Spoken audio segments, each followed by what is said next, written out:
I'm Keith Newton, and I'm here to talk about woodworking with you. If you have a big tree, a log, and you saw it, it doesn't matter when that tree was cut down. It could be cut down 10 years ago.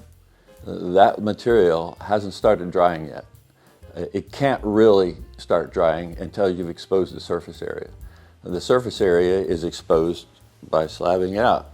So once you've felled the log and put it on your sawmill, you need to cut it at a even consistency. I would prefer 3.5 inches of consistency. Year per inch of thickness of cut material is the rule.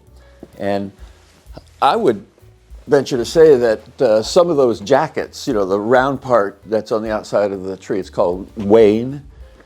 I would say some of that material could be harvested a little earlier than a year per inch. If the tree was down maybe 10 years, you might be able to get a jacket off the top or a jacket off the bottom that's 3 or 4 inches thick, and maybe inside there you might have some dry material. But that's also where you're going to find all the termites and powder post beetle, and what to do with a cutting board that had changed shape or is no longer looking pristine. You've got a couple of choices with a cutting board. You can sand it down with a big a drum sander or a stroke sander or even a belt sander, but you'll need to hold it down, probably clamp it to the edges so that you can get it nice and flat with a belt sander. If it's thinner than 1.5 inches, there's a good chance that it's going to change shape again, because the cutting boards get wet, you know, in their very nature, they're end grain, and it's real easy to get water into the end grain of a cutting board. That's why some of these guys are having trouble with their cutting boards changing shape. So there's my take on it. I really don't know what to think about that question, other than you're probably going to have to deal with bugs because it's a log and it's not been cut as a drying slab. So my suggestion to prepare for long-term use of that bench may be if you could put it inside a bedbug heater room. You know, I have a bedbug heater that I use for that purpose, for killing bugs, and it works really good. You get up to 138, and you only need to get to 122 in order to kill those bugs. So you haven't said there is bugs in there, but the nature of a log means there's bugs on it. So you're going to have to find a way to separate those two things. The bugs get killed with heat at 122 if you leave it in there for enough time. So the inside of the log has to get, inside of the slab has to get up to 122. It takes a week or two to get it up to that temperature, so be patient. If you like the videos, please subscribe. It helps me do more videos and bring more content to more users. Thank you. Question was posed on some gluing linen or something to melamine.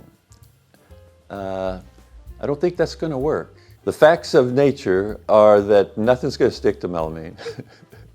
You have already made a finish on there that is highly phobic of anything you're going to try to put on it. So it looks good. I don't know why you want to cover it. Just go with it until you hate it, then do it the right way next time. How do you get a little bit of wood off of something when you don't have many tools? That is a really good question. I would probably opt for a skill saw. That doesn't sound doable to most people unless you put a guide along it and then you run your skill saw along that guide. So if you have enough room, you can clamp a straight edge on the edge of that piece that you're trying to remove a little bit of, and if you can get a skill saw, you can run the skill saw's guide fence right up against a piece of straight stuff, and it'll cut a real straight line, and you can get any amount of you want off that board. How do you get water damage off of something that's already installed? Yeah, I would think that that's going to require a lot of sanding. Water damage is one of those things that you're going to need to give that thing a real good once over. You're probably going to have to strip all that finish off and start over, sanding and filling anything that's not appropriately dimensioned. So that is a real problem. So I don't envy you the process. Getting finish off of a piece of work is no fun. One of the ways you can do that is with a product that is a stripper. The stripper has some harsh chemicals, and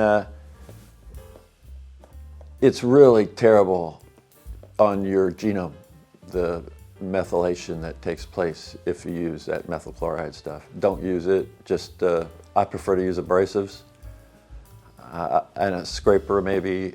So get yourself some dirty clothes and scrape it. Just keep scraping it until you get it off. That's probably the less toxic way to go. Good luck. That little lathe that you showed a picture of is very similar to mine. The trick for getting that little goodie out of there is there's a little black pole that comes with the lathe. If you bought the lathe new, it comes with it. If not, there is a hole that you can shove this thing in on that spindle. So there's a little hole in there. Get yourself something small enough that you can push in there. Make sure you don't have to drive it in, but just slides right in. And when it stops, it'll be stopping at the back side of that little thing that you're trying to get out. And so what you have to do is you have to tap on it with a brass hammer in order to get that thing out. And it'll just pop right out in your hand. Make sure you put your hand under it when you start tapping, because it'll come out unexpectedly. That Craftsman table saw is very similar to the table saw I started with. Mine was much worse than that. Anything to start with is a good tool. Just beware that that tool is very notorious for cutting fingers off. If you can get a saw stop, you should. I don't really use a table saw that much. I think that unless you're going to make stuff that is table sawable, the big stuff I use isn't really conducive to putting in the table saw. I would rather see you buy a track saw. I think a track saw is arms and legs ahead of a table saw for certain kinds of work. It's a lot less dangerous. I prefer the Festool track saw because it hides that blade. It won't even come down until you hit the trigger, and then it comes down. Instead of the blade guard connecting the blade, the whole saw comes down and then retracts. It's an amazing tool. Try the Festool track saw. You won't regret it. Is it worth $550? Maybe, but used power tools go for dirt cheap. I don't think you should pay $550 for that.